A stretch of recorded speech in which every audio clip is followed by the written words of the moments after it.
Hello. Hello. हाँ, video hello. जरूरी है क्या? नहीं सर, वीडियो नहीं आ रही सर आपकी। नहीं, ऑडियो तो आ रही है। ऑडियो आ रही है, वीडियो भी आना जरूरी है ना सर। तो सुबह तो हमने ऐसे ही ले ली क्लास, बिना वीडियो के। देख लीजिए सर, कोई नहीं, मुझे कोई दिक्कत नहीं है क्योंकि वीडियो भी आना कंपलसरी है ना सर, है ना। अच्छा, कंपलसरी है। तो हाँ मैं जी, देखता हूँ, आप मैं देख।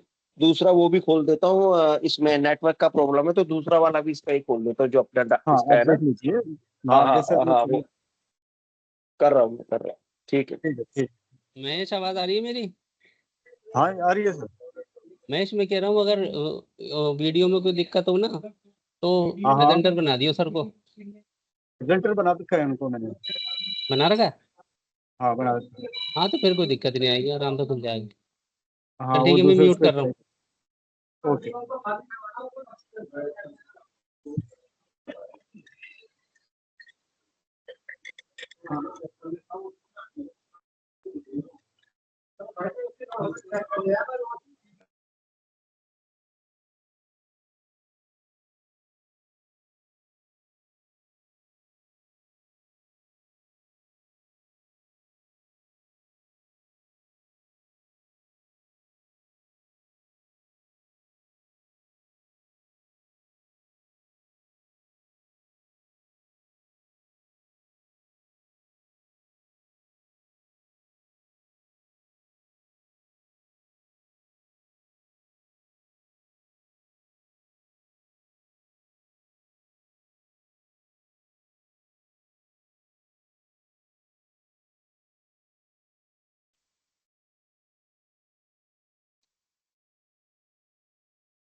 हेलो। हाँ सर, ओके। ठीक है। ठीक है सर, क्लास हाँ, स्टार्ट कीजिए। ठीक है। ओके। तो पत्रकारिता के विकास में जो मैंने बताया, एक महावीर प्रसाद द्विवेदी को केंद्र में रखकर पूछा जाता है, एक सरस्वती पत्रिका को केंद्र में रखकर पूछा जाता है, और एक अलग अलग कालखंडों की पत्रकारिता के विकास के आधार पर सवाल आते हैं। तो पहले, सबसे पहले बुनियादी चीज समझते हैं, और उसमें यही छिपा हुआ है कि पत्रकारिता क्यों मतलब आधुनिक काल की एक प्रमुख विधा बनी। और आज अगर हम ये देखें, साहित्य से अलग इसने अपना एक अस्तित्व बना लिया। तो उसके पीछे जो कारण थे, वो उसके बीज हमारे अ, आजादी का जो संघर्ष था उसमें छुपे हुए हैं। और यही कारण है कि उस दौर में पत्रकारिता या जो अखबार इत्यादि थे वो एक प्रमुख हथियार बनकर उभरे। अ, लगभग सारे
हेलो महेश, मेरी आवाज आ रही है? हाँ सर आ रही है। हाँ जी सर। नहीं, आप लोगों को तो आ रही है। फिर महेश से पूछो। सर महेश से पूछ रहे हैं।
हाँ, तो हम जिस उस पर बात कर रहे थे, वो ये था कि पत्रकारिता अस्तित्व में आई एक अपने समय की जरूरत के हिसाब से, और वो जरूरत थी जन चेतना के फैलाव की। क्योंकि आजादी के उस दौर में बड़ी शिद्दत से महसूस किया जा रहा था कि वो कौन सी विधा हो सकती है जिसके माध्यम से अधिक जन समुदाय आजादी के दौर में अपनी भागीदारी सुनिश्चित कर सके।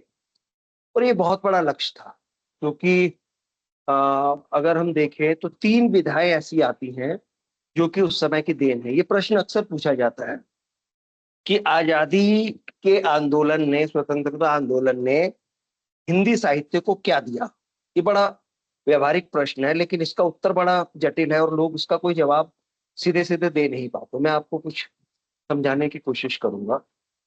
तो वो 3 विधाएं थी: पत्रकारिता, दूसरा था निबंध, और तीसरा था नाटक।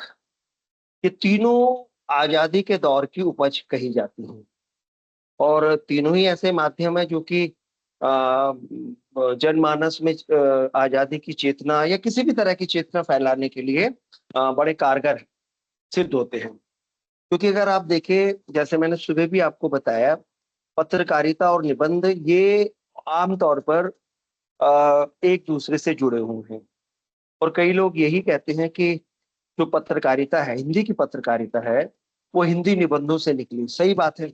उसमें इसमें कोई इस तरह की ये भी नहीं है कि इसमें कोई अतिशयोक्ति होगी, क्योंकि उस दौर में हर अखबार में एक तो वो पृष्ठ होता था जिसका लोग बेसब्री से इंतजार करते थे, खास करके युवा और बौद्धिक वर्ग। वो था संपादकीय पृष्ठ, और वो चलन आज तक चला आ रहा है। संपादकीय पृष्ठों पर जो संपादकीय होते थे, वो संपादकीय लेख, वो बुनियादी तौर पर निबंध होते थे। और जाहिर सी बात है कि उसमें उस समय की कोई समस्या होती थी, वो जो समस्या कहीं ना कहीं पर आजादी के आंदोलन से जुड़ी हुई थी। तो निबंध और पत्रकारिता ये एक प्रकार से सोच लीजिए कि आ, उन हिंदी साहित्य के जुड़वा बच्चों की तरह हैं, जो एक ही दौर में एक साथ ही जिनका उद्भव हुआ। तो तीसरी विधा थी नाटक। जब नाटक के बारे में बताया था मैंने, तब भी ये बताया था कि नाटक के साथ एक चीज और थी कि नाटक इन दोनों विधाओं के अलावा, निबंध और पत्रकारिता, इन इसके लिए पढ़ा लिखा होना जरूरी है। क्योंकि जो शिक्षित होगा वही अखबार पढ़ पाएगा, वही निबंध पढ़ सकेगा। लेकिन नाटक एक ऐसी विधा थी जिसको कि देखकर ही आप समझ सकते थे, है ना। तो ये जो प्रदर्शनकारी विधा थी, ये जो प्रदर्शनकारी विधा थी, ये इस रूप में हमारे सामने आई कि इसने युगीन परिदृश्य को पूरा किया। तो ये 3 विधाएं। अब आते हैं सीधा हम पत्रकारिता पर।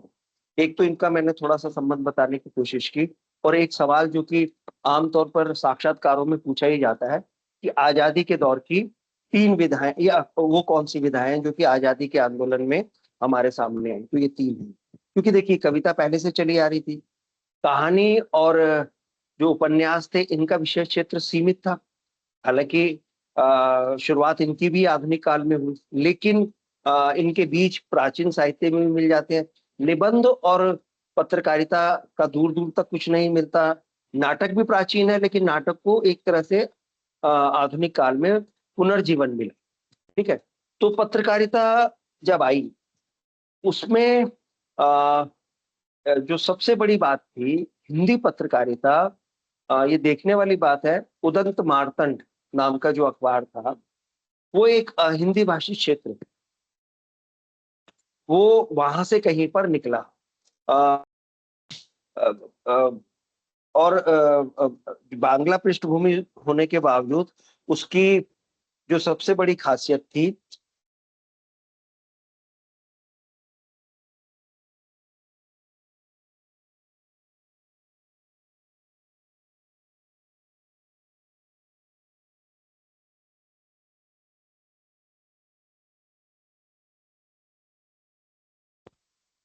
Hello, hello, yes hello, sir, आवाज आ हाँ रही सर, है।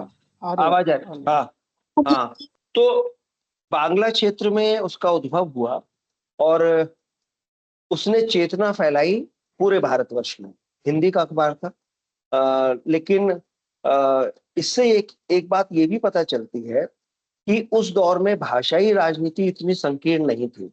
एक हिंदी भाषी क्षेत्र में हिंदी के अखबार का जन्म लेना एक ऐतिहासिक कहना चाहिए कि घटना थी, जिस जो ये सूचित करती थी कि हिंदी को स्वीकार्यता मिल चुकी थी राष्ट्रभाषा के रूप में, कम से कम संपर्क राष्ट्रभाषा के रूप में स्वीकार्यता मिल चुकी थी, और बड़ा पॉपुलर रहा वो अपने पाठकों के बीच में।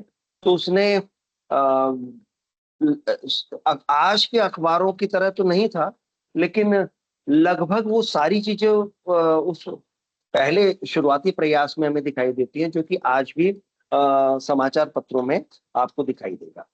तो ये एक और इसके साथ जो ध्यान में रखने वाली चीज है कि केवल दैनिक पत्र नहीं थे, इसमें अपनी भूमिका निभाने के लिए अनेक थी, यानी जिनका कोई टाइम फिक्स नहीं होता, वो अनियतकालिक होती है, इरेगुलर।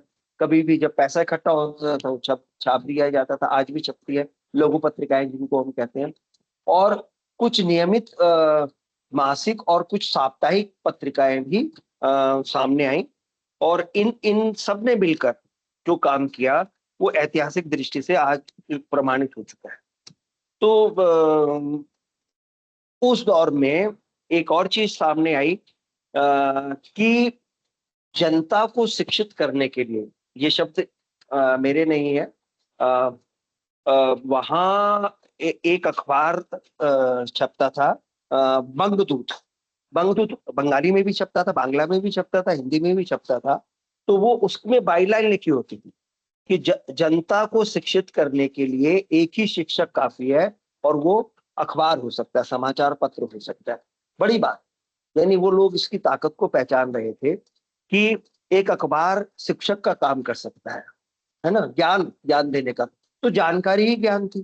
तो आज देखिए बड़ी दिलचस्प चीज ये है कि आज भी अगर जो मॉडर्न एज पत्रकारिता है ना, जो चाहे वो हिंदी की पत्रकारिता हो, अंग्रेजी की पत्रकारिता हो, और आज तो कई अर्थों में भारत में तो कम से कम हिंदी पत्रकारिता बहुत आगे निकल चुकी है दूसरी अंग्रेजी समेत दूसरी भाषाओं की पत्रकारिता से। तो उसमें भी यही है कि जानकारी ही ज्ञान है। यानी उस जमाने में बंगदूत की जो बाई लाइन थी, आज उत्तर आधुनिक समय में ज्यादा प्रमाणित हुई कि अगर आपके पास जानकारी है तो आपके पास असल में ज्ञान है ना। ज्ञान कोई बड़े बड़े ग्रंथों से नहीं आता, जानकारियों से ही आता है। तो ये बड़ी चौंकाने वाली बात थी कि शुरुआती दौर में ही बहुत जागरूक पत्रकार हमें मिल गए, ये गर्व करने वाली बात है हिंदी पत्रकारिता के लिए, और बड़े सजग लोग थे। और जैसा कि मैंने कहा, जैसे उदत्त मार्तंड बंगाल से निकला, ये भी उसी भूमि से निकला, और नवजागरण की पहली चेतना भी वहीं से आई। यानी जिसे हम हिंदी नवजागरण कहते हैं या भारतीय नवजागरण कहते हैं। ज्यादा ब्रेक। हेलो हेलो, क्या आवाज नहीं सर आ रही? आपकी आवाज बहुत ज्यादा ब्रेक। हेलो, सर आपकी आवाज नहीं आ रही आवाज क्या? बहुत ज्यादा ब्रेक। आवाज ब्रेक हो रही है? नहीं सर सर ये तो सही प्रॉपर है आ सर। रही है। आवाज हैं? कंटिन्यू। नहीं सर आवाज प्रॉपर आ रही है। सर आवाज सही आ रही है आपकी, उसके तरफ से हाँ सर दिक्कत होगी। प्रॉपर आवाज आ रही है। वही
अब उस दौर में जो एक महत्वपूर्ण चीज घटित हुई थी कि जनता के बीच में एक राय बनानी है। जैसे आज आप देखेंगे ना कि जनता के बीच में या श्रोताओं के बीच में, दर्शकों के बीच में एक प्रश्न रख दिया जाता है कि आप अपनी राय से में अवगत कराइए।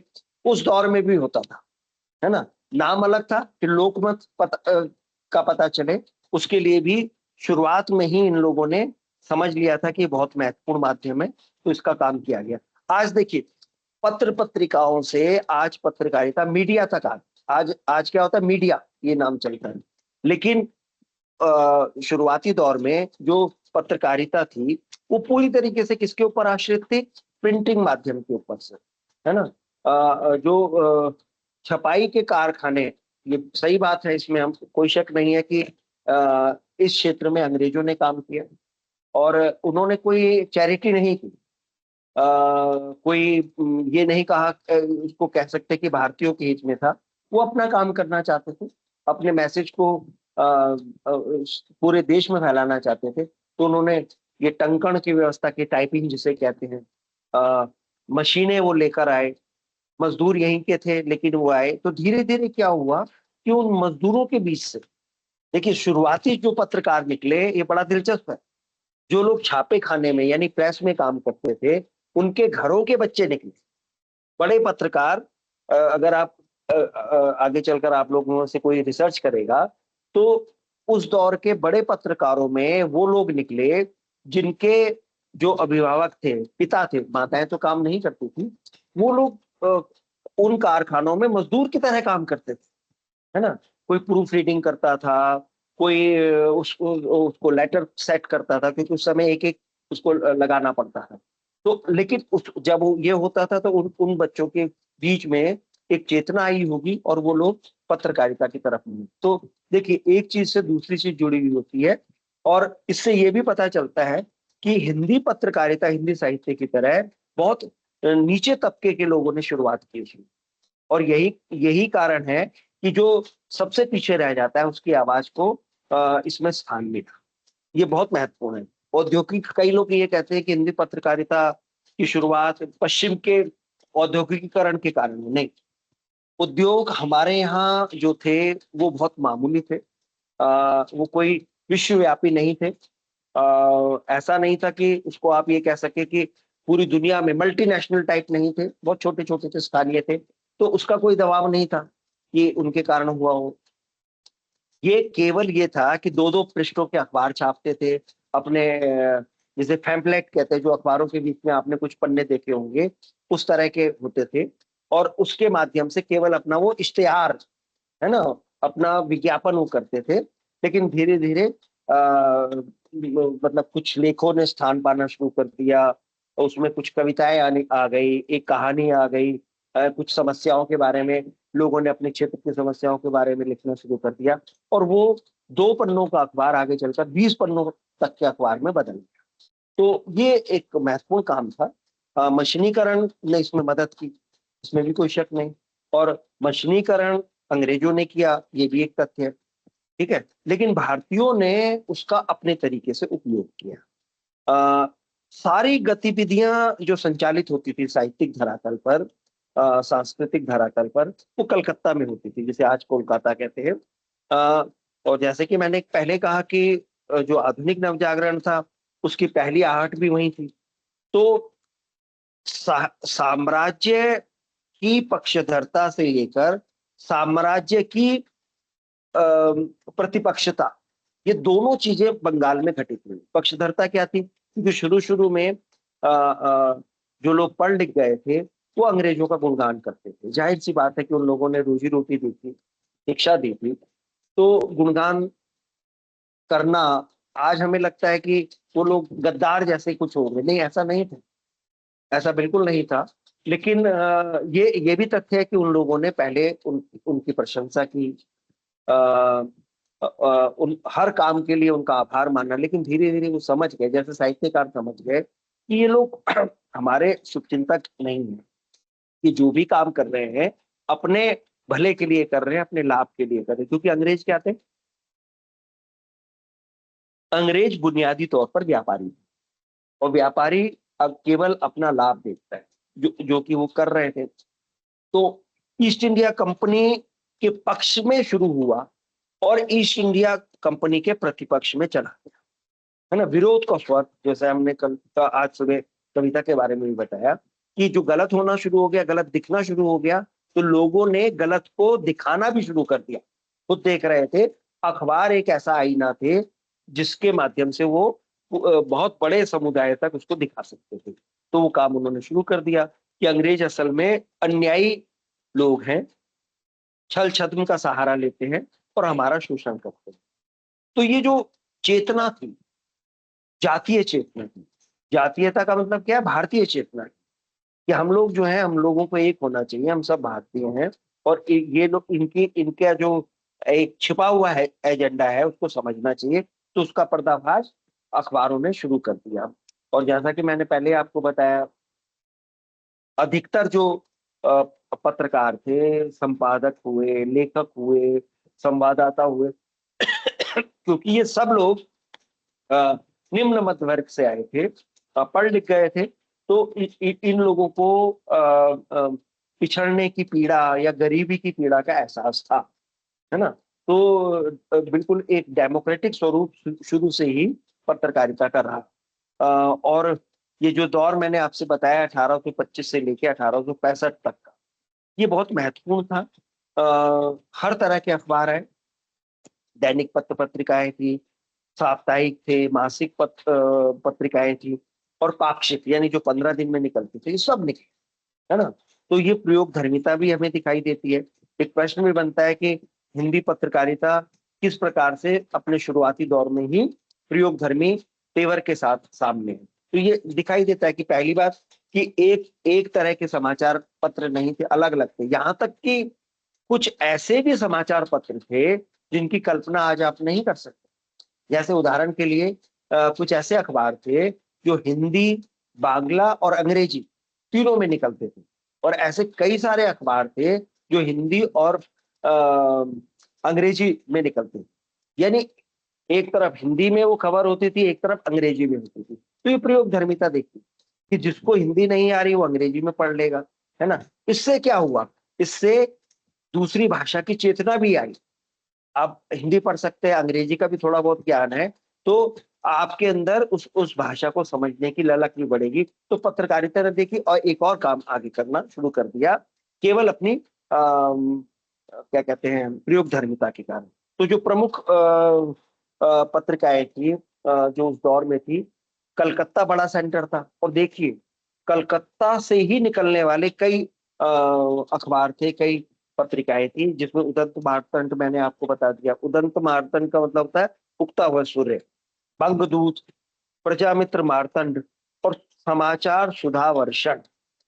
समाचार सुधावर्षण नाम इसका समाचार सुधावर्षण था, लेकिन ये बुनियादी तौर पर साहित्य भी बहुत छापता था, है ना। और वही कि क्योंकि जो शुरुआत में ही हमारे यहाँ पत्रकार वो साहित्य से गए, तो समाचार सुधावर्षण जो कलकत्ता से निकलता था, इसने ये दोनों भूमिकाएं अपनी निभानी शुरू कर दी। और इसका प्रभाव क्या पड़ा, ये दैनिक पत्र होने के बावजूद जो दूसरे जिनके मैंने अभी नाम लिए जो कलकत्ता से निकलते थे, सारे के सारे साप्ताहिक पत्र थे। तो और लगभग सारे के सारे 2 या 3 भाषाओं में एक साथ निकलते थे, है ना। और फिर इसने इन लोग ये जो अखबारी चेतना थी ये फैल गई पूरे भारत में। उसके बाद काशी एक बड़ा सेंटर बना हिंदी पत्रकारिता का, और 2 बड़े अखबार वहां से निकले, बनारस अखबार और एक सुधाकर। ये ऐसे थे जो उस प्रदेश का, यानी जिसे हम उत्तर प्रदेश का पूर्वी हिस्सा कहते हैं, जो राजनीतिक दृष्टि से बड़ा सचेत था, धार्मिक सांस्कृतिक दृष्टि से बड़ा संवेदनशील था, वहां से जब ये निकले हिंदी के अखबार, तो इनकी भाषा शैली अलग थी। कलकत्ता से निकलने वाली हिंदी की पत्र पत्रिकाओं की अलग थी, इनकी अलग थी।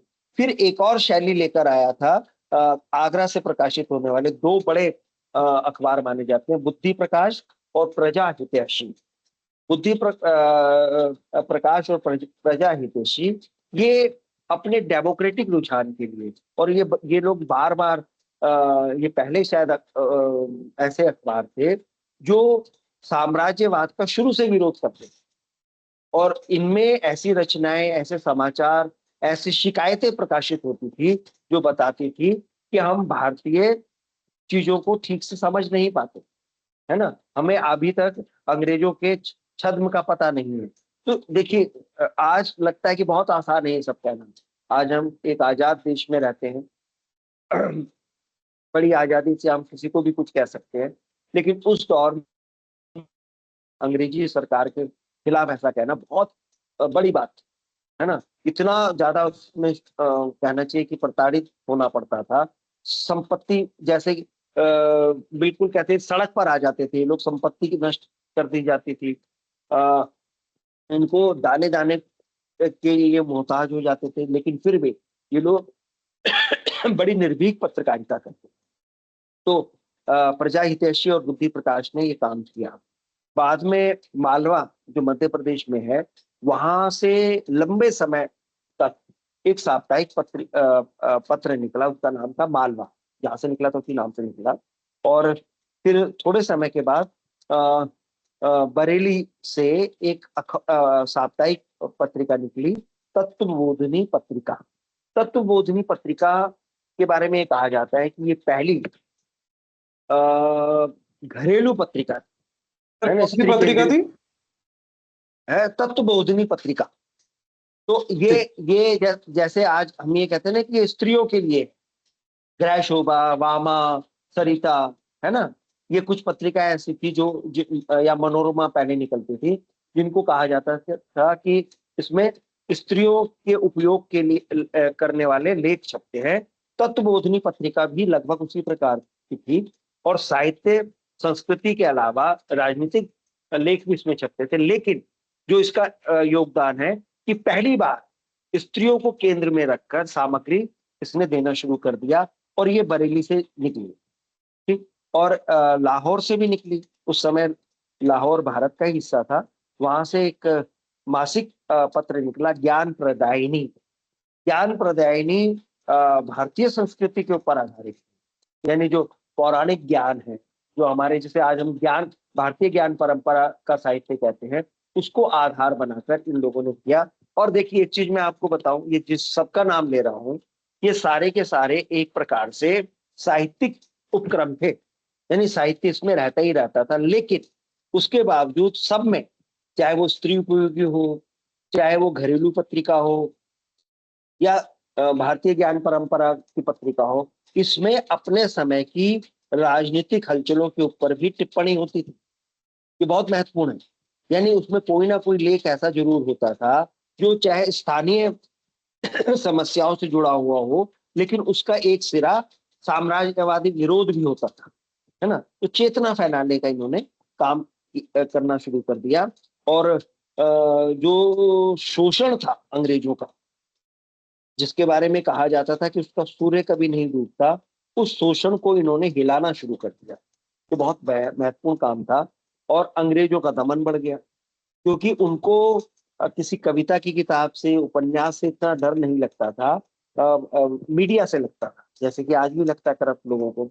तो उन्होंने क्या काम करना शुरू कर दिया कि जो पत्रकार, जो लेखक अखबार निकालते थे, उनका उन्होंने दमन करना शुरू कर दिया। लेकिन ये लोग रुके नहीं, नाम बदलकर, जगह बदलकर ये लोग जो है निकालते रहे, क्योंकि ये एक प्रकार से मिशनरी भावना, एक मिशन के तहत ये लोग कर रहे थे। कि हम, मिशन क्या था?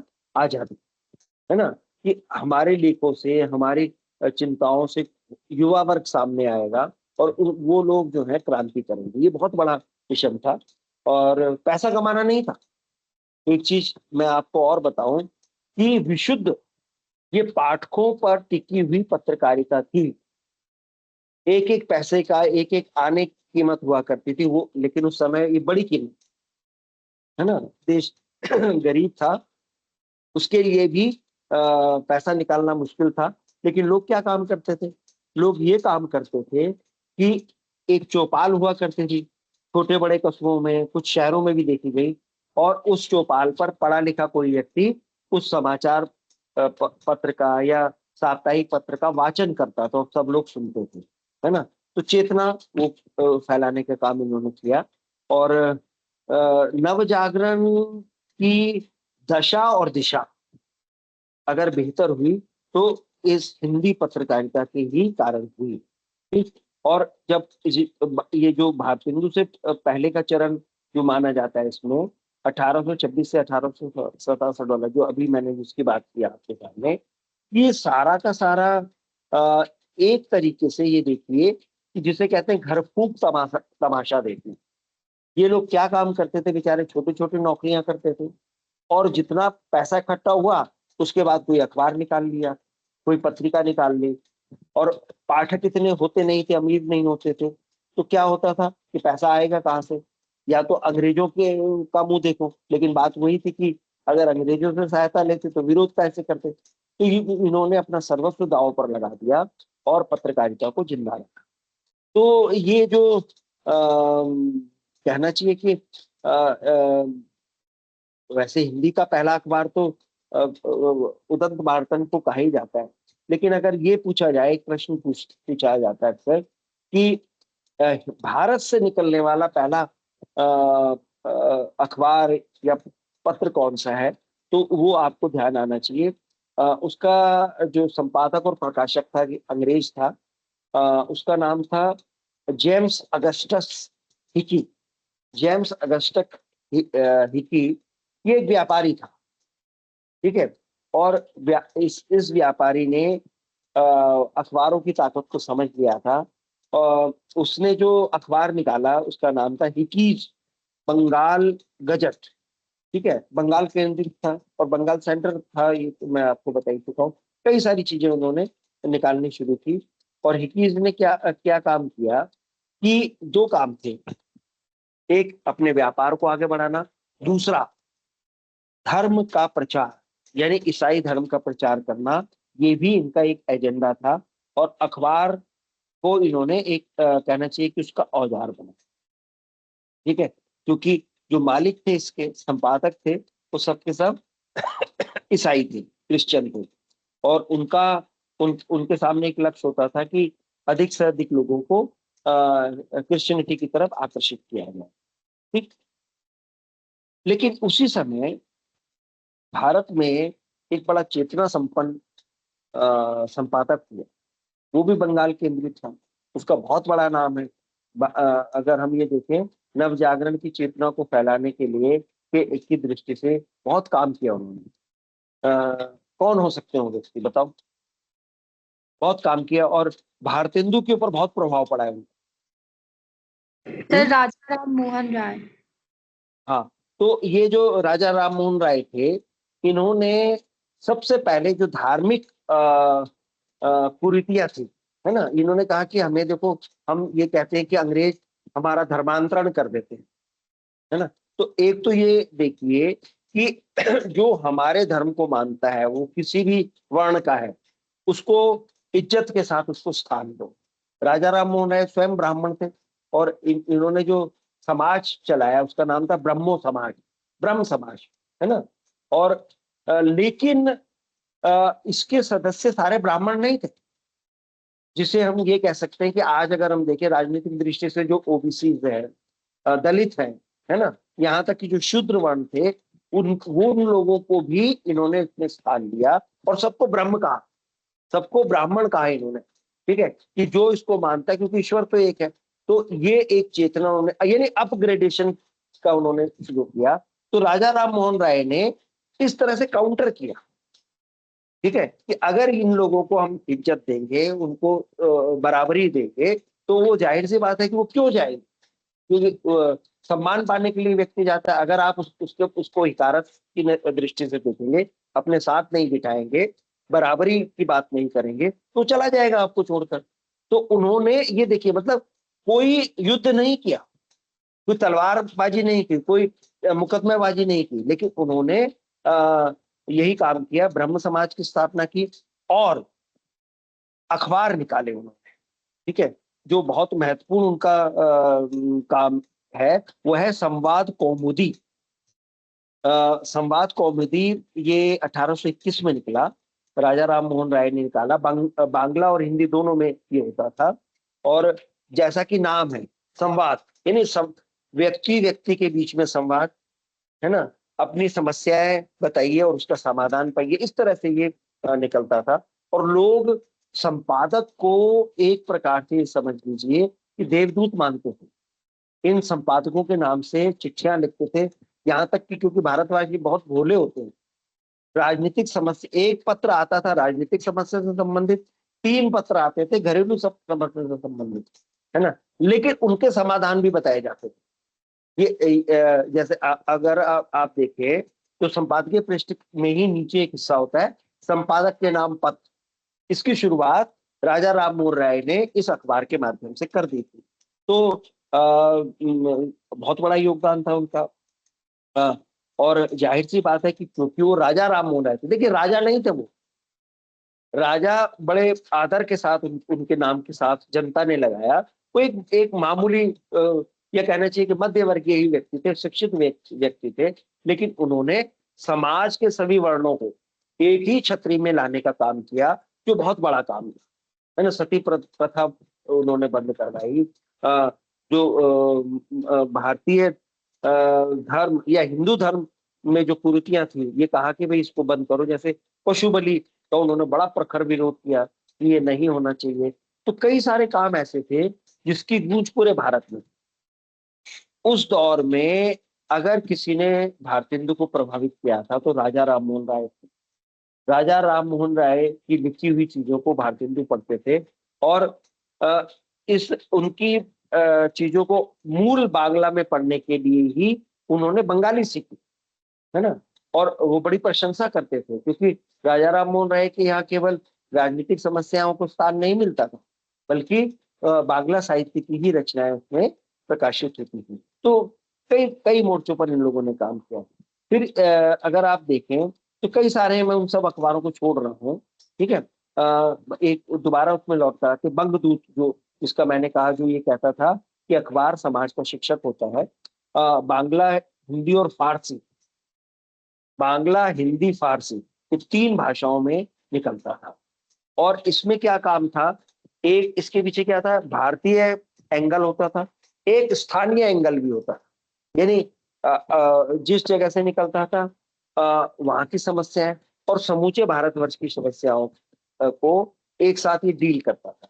तो बंगदूत का ऐतिहासिक महत्व है। यहाँ पर अगर आप देखें, एक चीज और हुई, जैसे हमने कहा कि राजा राम मोहन राय ने जो काम किए, जैसे उदाहरण के लिए कई लोगों को उनकी समाज सुधार से जुड़े काम पसंद नहीं आए। सती प्रथा का उन्होंने विरोध किया तो कई लोगों को नागवार गुजरा। तो उन लोगों ने बदले में, यानी राजा राम मोहन राय का विरोध करने के सिलसिले में समाचार चंद्रिका इस नाम से एक पत्र का प्रकाशन किया। और इनका काम केवल ये होता था कि राजा राम मोहन राय की नीतियों का, उनकी पत्रकारिता का विरोध किया जाए। अब आप सोचिए, अखबार के मुकाबले में अखबार निकालना, ये काम जैसे आज एक चैनल होता है, एक चैनल के सामने दूसरा चैनल खड़ा करने की जो बात होती है, उस समय अखबार ही वो माध्यम थे जिसको कि काउंटर किया जाता। तो समाचार चंद्रिका इस रूप में निकला, हालांकि बहुत दूर तक नहीं चला, क्योंकि ओरिजिनल ओरिजिनल होता है और जो उसके विरोध में, यानी प्रतिक्रियावाद के तहत जो आती है चीजें, वो उसका कोई महत्व खास होता नहीं। तो लेकिन फिर भी ये था कि एक ऐतिहासिक दृष्टि से ये बहुत देर तक निकलता रहा, ठीक है। अब अगर हम देखें तो उसी दौर में एक और व्यक्ति हमारे सामने आते हैं। वो व्यक्ति थे युगल किशोर शुक्ल, ठीक है। युगल किशोर शुक्ल संपादक थे पहले उदंत मार्तंड के, और 30 मई 1826 ईस्वी को ये पहला अखबार था हिंदी का जो प्रकाशित होना शुरू हुआ था। हिंदी साप्ताहिक था, साप्ताहिक पत्र की तरह निकलता था। और इसमें होता क्या था कि जो इसके कवर होता था, मुख्य पृष्ठ, उसके नीचे श्लोक लिखा जाता था, और एक ही श्लोक हमेशा आता था, पंच लाइन जिसे कहते हैं, कि सूर्य की कांति के बिना अंधकार का अंत नहीं होता। यानी ज्ञान प्राप्ति, मुख्य बात क्या थी, ज्ञान, ज्ञान का सूर्य जो है आप अपने लिए संभव करो, तो कोई आपको कोई आपका शोषण नहीं कर सकता, कोई आपका हिस्सा नहीं मार सकता, है ना। क्योंकि हिस्सा मारने वाली बात ये थी कि ये लोग जो है अलग अलग तरह की नीतियां बनाते थे, और उन नीतियों को जस्टिफाई करने के लिए अखबारों में लेख लिखवाए जाते थे। लेकिन इन जो भारतीय संपादक रहे, इन लोगों ने समझ लिया, पहले ही समझ लिया, और उसका विरोध अपने तरीके से करना शुरू कर दिया। ठीक, ये तो हुआ उस दौर का। इसका मतलब उदंत मार्तंड का लगभग वही महत्व है जो कि सरस्वती पत्रिका का बाद में चलकर हुआ।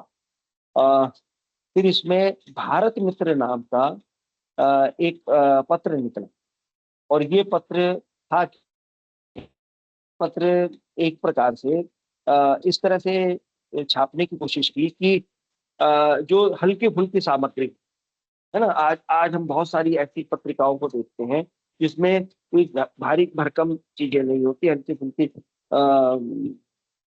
कहना चाहिए कि सामग्री होती है, लेकिन भाषा की दृष्टि से बहुत महत्वपूर्ण ये काम था।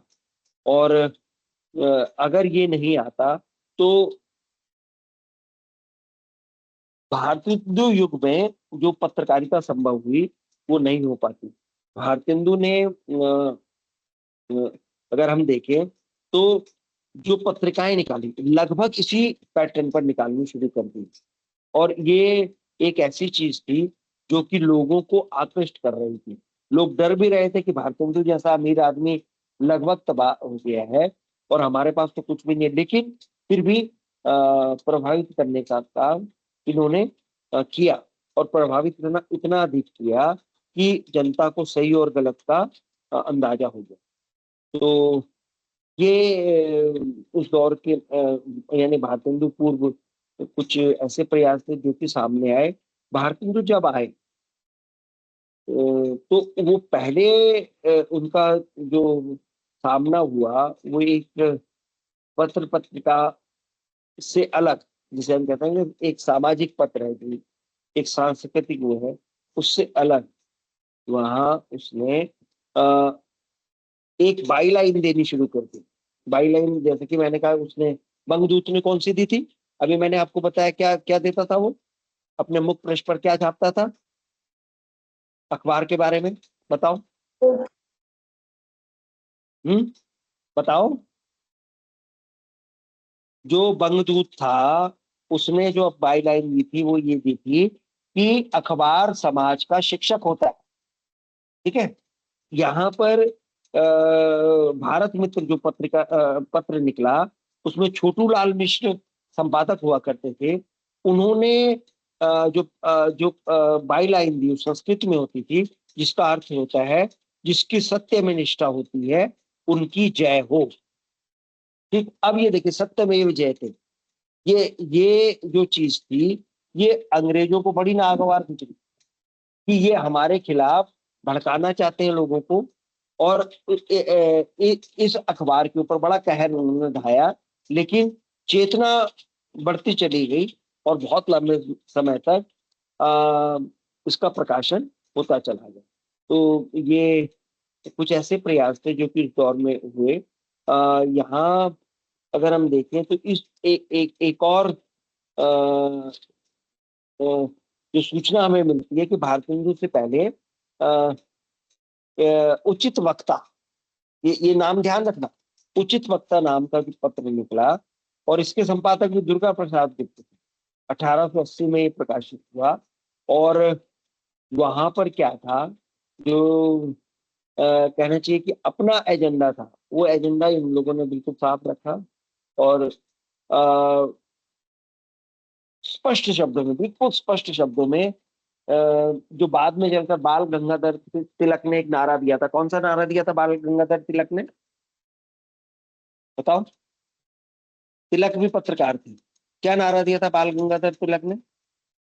जब आप हिंदी पत्रकारिता पढ़ रहे हैं तो उनके नारे को आपको याद रखना पड़ेगा, बताओ। राज हमारा हाँ, स्वराज की मांग, है ना, स्वराज मेरा जन्मसिद्ध अधिकार है।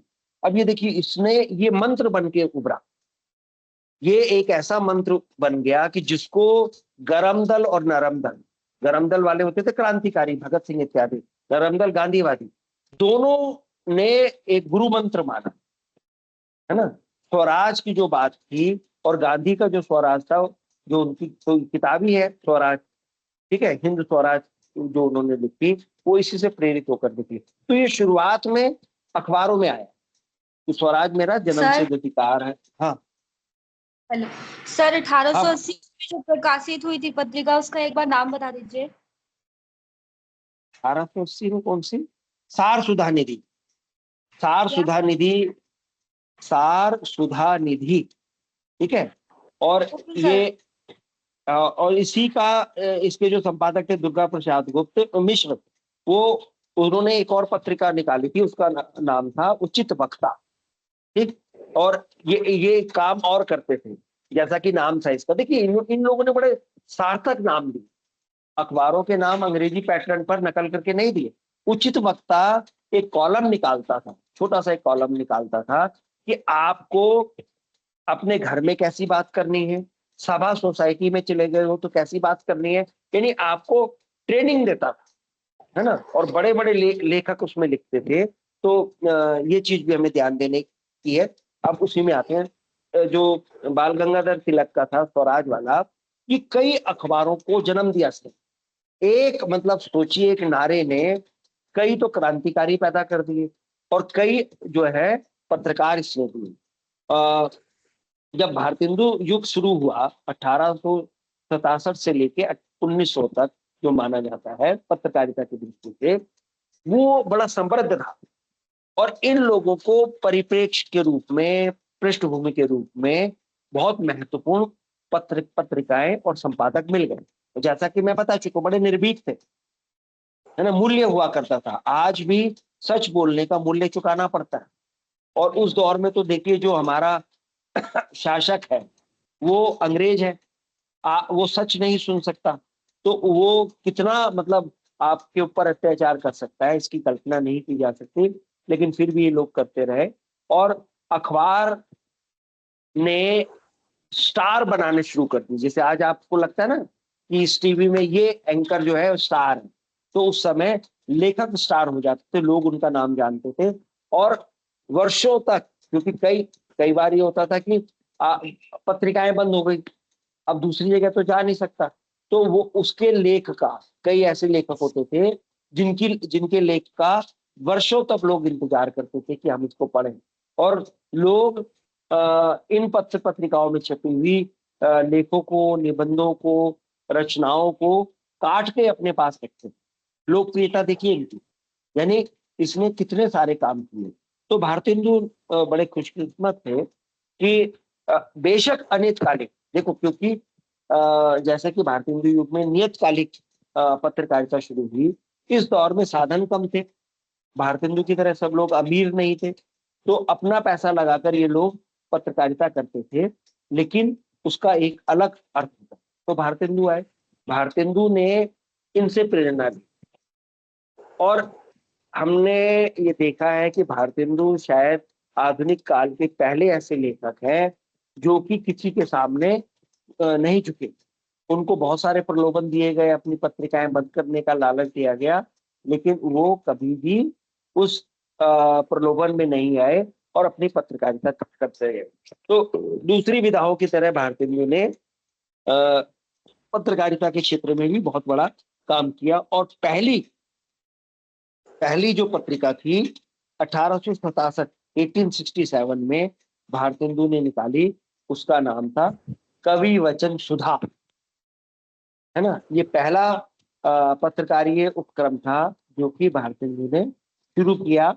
और निर्भीक आदमी तो थे वो, बड़ी निर्भीकता के साथ ऐसी रचनाओं को शामिल करते थे जो कि साम्राज्यवाद का, अंग्रेजों का विरोध कर सके। और उसी दौर, हाँ जी बताओ। 1866 का क्या बताया प्रोफेसर के टीम में? 1867 में कवि वचन सुधा नाम से भारतेंदु ने पत्रकारिता का प्रारंभ किया। यानी वो पहला अखबार उन्होंने निकाला जिसके वो स्वामी भी थे, मालिक भी थे, प्रकाशक भी थे और संपादक भी थे। तो उसने, भारतेंदु ने ये शुरुआत में तो क्या किया, हर पखवाड़े निकाला, पखवाड़े मैंने पाक्षिक 15 दिन में। फिर धीरे धीरे उन्होंने इसको साप्ताहिक करना शुरू कर दिया। और ऐसी रचनाएं भारतेंदु ने शुरुआत में छापी जो कि खड़ी बोली गद्य को आगे बढ़ाने वाली थी। खड़ी बोली गद्य की उपस्थिति इस अखबार में, इस पत्र में, क्योंकि देखिए ये अखबार भी था और पत्रिकाएं भी थी, शुरुआत में ऐसे ही निकला। आप उसको दैनिक पत्र भी कह सकते हैं, उसको आप अखबार भी कह सकते हैं। इस नजरिए से, इस डिजाइन के साथ ये चीजें निकलना शुरू हो गई। और भी कई चीजें निकली, जिन चीजों को आप भारतेंदु से जुड़ी हुई पत्रकारिता की अगर बात करें, क्योंकि भारतेंदु युगीन पत्रकारिता के ऊपर आता है, तो वो आपको ध्यान में रखनी पड़ेगी। भारतेंदु ने कवि वचन सुधा के अलावा हरिश्चंद्र मैगजीन, हरिश्चंद्र चंद्रिका, बाल बोधिनी, मोहन चंद्रिका, नवोदित हरिश्चंद्रिका, है ना, ये पत्र पत्रिकाएं और निकाली। और सरकारी दमन का विरोध किया। एक और अभी मैंने एक नाम, हेलो सर, ये तीनों पत्रिकाओं के नाम एक बार रिपीट। हरिश्चंद्र मैगजीन, हरिश्चंद्र चंद्रिका, बाल बोधिनी, मोहन चंद्रिका, बाल बोधिनी के बाद मोहन चंद्रिका, फिर नवोदित हरीश चंद्र चंद्रिका, है ना, ये निकाली। और एक आपने नाम अभी इसमें आया बाल बोधिनी, यानी बच्चों के लिए, अकेले बच्चों के लिए निकालने की शुरुआत भी भारतेंदु ने कर दी। वो उन्होंने इंतजार नहीं किया कि कुछ समय और मिलेगा तो उसके बाद करेंगे, उन्होंने उसी समय ये अखबार निकालना शुरू कर दिया था, और जिससे ये पता चलता है कि वो कितने सजग व्यक्ति। तो भारतेंदु का बहुत बड़ा योगदान है। और भारतेंदु सर ने, हेलो, सर सर समय वही था जो ये जो पत्रिकाएं निकली मनसुख की, समय समय सीमा हाँ वही थी। हाँ, भारतेंदु युग में, भारतेंदु युग ही था इसमें। देखो, अल्पजीवी होते थे भारतेंदु हाँ से जी। पहले भी। क्या था, एक तो अनियतकालिक होते थे, कोई टाइम फिक्स नहीं होता था, और बहुत लंबा उनको जीवन नहीं मिलता था, अल्पजीवी पत्र पत्रिकाएं होती थी। लेकिन हमें ये नहीं भूलना चाहिए कि बड़ा कठिन समय था, है ना। और अंग्रेजों को एक प्रकार से इन्होंने हिलाकर रख दिया था। उनको ये पता चल गया था कि इन लोगों के बीच में भी जीनियस आना शुरू हो गया। तो वो धीरे धीरे अपने आप को समेटते चले गए। और भारतीय अपना काम कर चुके थे। जो जिस दौर के नवजागरण की हम बात करते हैं, भारतेंदु ने उस दौर में नव जागरण की का साहित्य ही नहीं रचा, नव जागरण की पत्रकारिता भी की, है ना। जिस प्रकार से अपने साहित्य में उन्होंने इस मूल्य को शामिल किया, उसी प्रकार से उसने पत्रकारिता मूल्यों को भी शामिल करना शुरू कर दिया। ये बहुत बड़ा नजरिया था। भारतेंदु ने एक मंडल बनाया था, मैंने बताया था ना आपको, भारतेंदु मंडल के नाम से। वो नाटक भी करते थे, अलग अलग शहरों में नाट्य मंडलियां, वो उन्होंने वाचनालय यानी लाइब्रेरीज भी बनाई। और उसके अलावा भारतेंदु ने पत्रिका या पत्रकारीय मंडल की भी स्थापना की।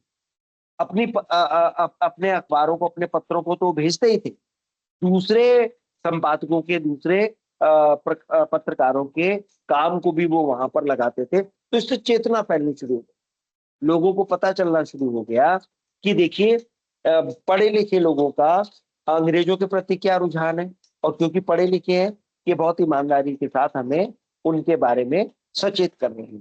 तो ये बड़ा काम था। और क्योंकि भारतेंदु समाज सुधारक थे, लेखक तो थे ही, लेकिन भारतेंदु समाज सुधारक होने के साथ साथ उतने ही बड़े पत्रकार भी थे। ये भी बहुत मुश्किल होता है, लेकिन इस रूप को भी भारतेंदु ने अपना बनाए रखा। क्यों क्यों बनाए रखा? क्योंकि वो ये जानते थे कि भारत का अहित अंग्रेजी के साथ साथ पाश्चात्य सभ्यता के अंधानुकरण में भी संभव है।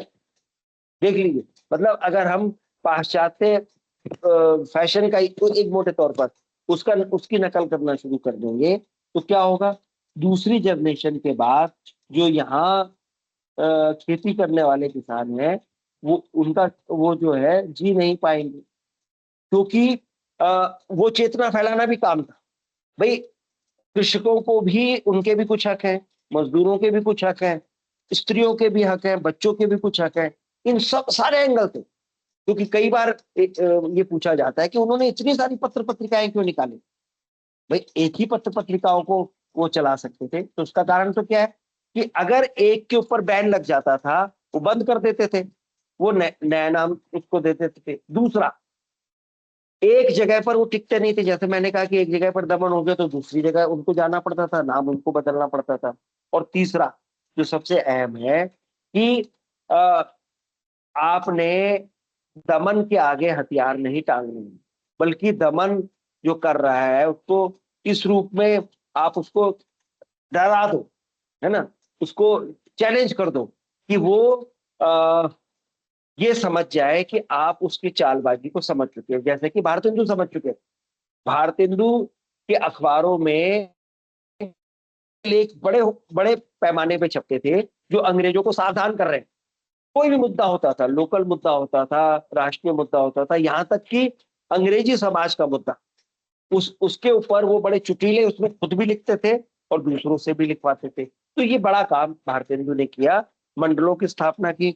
उसके माध्यम से उन्होंने नव जागरण की जो लहर थी उसको फैलाया और उसको जिसे कह सकते हैं कि एक ऐसी दशा तक ले आया कि आज कोई भी पत्रकार जब इस जो उपलब्ध है अभी तक इनके जितने भी अंक उपलब्ध है उसको जरूर पढ़ता है। अगर पत्रकारिता में कोई अपना करियर बनाना चाहता है तो भारतेंदु के द्वारा शुरू किए गए पत्रकारिता के मिशन को जरूर आत्मसात करता है। ये भारतेंदु के लेख की विशेषता है, उनके अखबारों की विशेषता है। ठीक है, और सब पर लिखा उन्होंने, जैसे मैंने कहा कि किसानों के ऊपर लिखा, स्त्रियों के ऊपर लिखा, अंग्रेजी जो रिश्वतखोर अधिकारी हैं उनका भी उन्होंने वर्णन किया कि ये लोग जो है गरीब लोगों को किस तरह से लूट रहे हैं।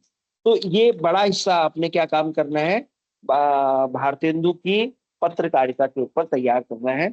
मैटर इसमें आपको मिल जाएगा, मैं ये इसको सेंड भी कर दूंगा।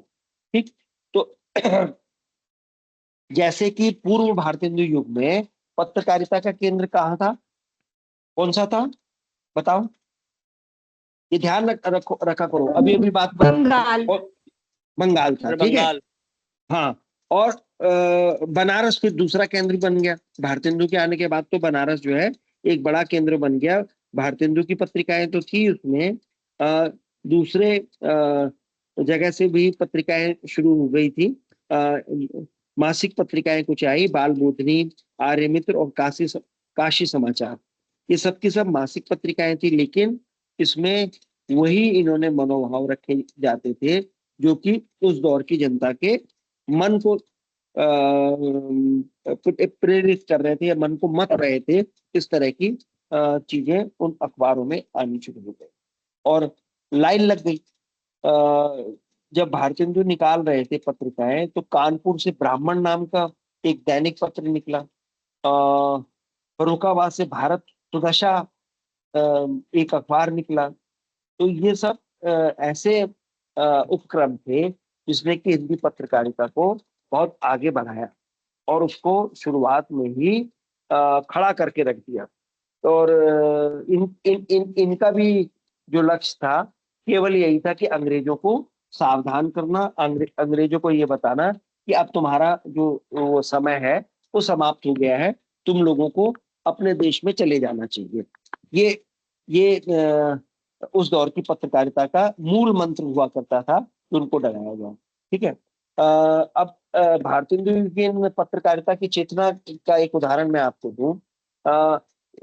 उत्तराखंड जो तब उत्तर प्रदेश का हिस्सा था, तो वहां एक छोटा सा पर्वतीय क्षेत्र है अल्मोड़ा, वहां से अल्मोड़ा अखबार निकला। इतने लेखक वहां से निकले इस अखबार में छपने के बाद, आप उसकी कल्पना नहीं कर सकते। सोचिए, एक सुदूर पहाड़ी क्षेत्र है जहां पर कि ढंग का कोई प्रेस भी नहीं है, लेकिन चेतना थी लोगों में, साहित्यिक संस्कार थे। तो एक अकेले इस अखबार ने असंख्य लेखकों को पैदा कर दिया, है ना। और लंबे समय तक ये निकलता रहा केवल पाठकों के भरोसे। एक बड़े निबंधकार आते हैं बालमुकुंद गुप्त। बालमुकुंद गुप्त ने इस अल्मोड़ा समाचार की बहुत तारीफ की और ये बताया है कि इसने पत्रकारिता भी की, साहित्य सेवा भी। बालमुकुंद गुप्त ने एक बहुत ऐतिहासिक लेख लिखा और उन्होंने कहा कि भारतेंदु से पहले और भारतेंदु युग में अगर कोई महत्वपूर्ण पत्र पत्रिकाओं के नाम लेना के लिए मुझे बोले तो मैं अल्मोड़ा समाचार को बहुत ऊपर रखूंगा। तो आप सोचिए, मतलब पढ़ा लिखा वर्ग भी जुड़ता था, सामान्य जो पाठक वर्ग है वो भी उससे जुड़ता था और एक एक चेतना की लहर उसमें फैल जाती थी, है ना। लाहौर से फिर एक अखबार निकला मित्र विलास। मित्र विलास ये एक ऐसा अखबार था, पत्र था कि अधिकारियों का कोप भाजन इसको बनना पड़ा, है ना। और बहुत जल्दी ये बंद करना पड़ा, हालांकि कम समय में ही इसने अपना एक स्थान बना लिया था, लेकिन बहुत लंबा पीरियड ना मिलने के बावजूद इसने अपनी भूमिका का निर्वाह बहुत अच्छी तरीके से किया। और भी है, अगर हम इसमें देखें तो भारतेंदु युग के बाद अगर हम जो एक कहना चाहिए, रामचंद्र शुक्ल ने अपने इतिहास में एक लिस्ट गिनाई, उसमें भी उन्होंने अल्मोड़ा समाचार को सबसे ऊपर रखा है, नंबर 1 पर। और दूसरे नंबर पर उन्होंने हिंदी दीप्ति प्रकाश, बिहार बंधु, केशव राम भट्ट, ये सारे के सारे जो संपादक और उनके अखबार थे, ये ऐसे थे जो कि अनिवार्य महत्व रखते थे साहित्य और पत्रकारिता के संदर्भ में। तो बड़ा काम था, तो बहुत बड़ा काम था। भारतीय युग के लेखकों ने पत्रकारिता के माध्यम से वही काम करना शुरू कर दिया जो काम इन लोगों ने अपने निबंधों के माध्यम से किया, अपने नाटकों के माध्यम से किया। और कहना चाहिए कि अपना रोल निभाकर ये अपने दाय दाय माने जो जो कि इन्होंने दिया था, समाज को दिया था, उसको अगली पीढ़ी को सौंप कर चले गए। तो अगला जो चरण आता है, अगली जो पीढ़ी आती है, वो है द्विवेदी युग। 1900 से लेकर 1920 का कालखंड इसको माना जाता है। और इसमें भी राजनीतिक और साहित्यिक पत्रकारिता हुई। बहुत सारी बहुत सारे पत्रिकाएं अस्तित्व में आई। और इन प्रकाशकों ने, संपादकों ने हिंदी पत्रकारिता को अपडेट कर दिया, है ना। अपडेट कर दिया मतलब वो जो पहले ये लगता था कि अंग्रेजी के मुकाबले पीछे है, लेकिन द्विवेदी युग में आकर ये बिल्कुल इसकी रैंकिंग बदल गई। हिंदी पत्रकारिता तमाम तरह की रैंकिंग से ऊपर उठकर अपना भविष्य वो देखने लगी। तो ये द्विवेदी युग एक प्रस्थान बिंदु बनता है। ठीक है, मैं जरा 2 मिनट में पानी पी के आता हूँ। इस बीच में आपको आपने कुछ अब तक जो बताया उसके बारे में पूछना है तो अपने प्रश्न बनाकर रखिए, मैं अभी लौट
हेलो।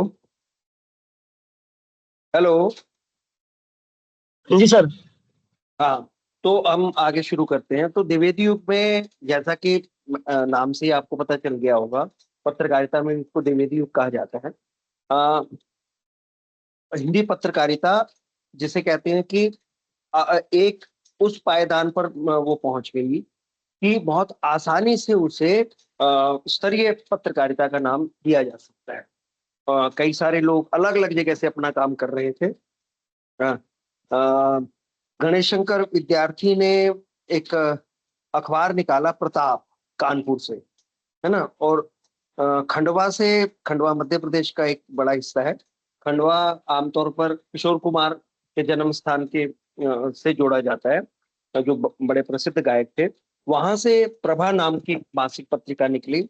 ये सारी जो मैं नाम आपको गिना रहा हूँ, ये अपने दौर की पत्र पत्रिकाएं, समाचार पत्र हैं, जिन्होंने की अ, हिंदी पत्रकारिता को आगे बढ़ाया। बहुत बड़ा काम किया इन्होंने। और साधन नहीं थे, मैं बार बार आपसे कह रहा हूँ, साधन नहीं थे। ये लोग कोई बहुत बड़े बिजनेस घरानों से नहीं जुड़े थे, लेखक थे।